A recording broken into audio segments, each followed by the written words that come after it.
In this how-to tutorial, I will show you how to customize your charts on TradeLocker.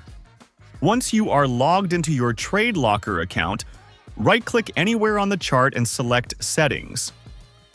Since the charts are based on a TradingView integration, this process will be just like TradingView. Under the Symbol section, you will be able to edit the color of your candle bodies, borders, and wicks. Under the Status Line section, you will be able to show or hide values for your symbols and indicators by checking or unchecking the boxes.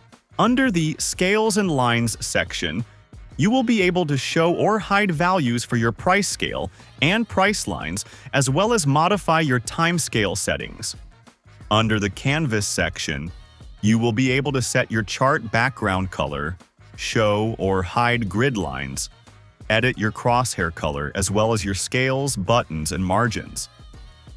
Once you have created your desired chart appearance, just click the OK button to lock it in.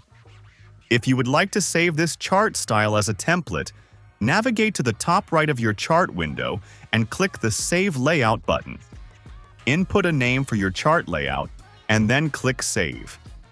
You will now be able to use this layout in the future by clicking the Layout Templates toggle button and then choose Load Layout. You can see here that our newly saved layout is listed. As you save more layouts, they will all be listed here, and you can easily change between them by clicking on them. Thanks for watching, and be sure to browse our other how-to videos to ensure you get the most out of your trading experience with GatesFX.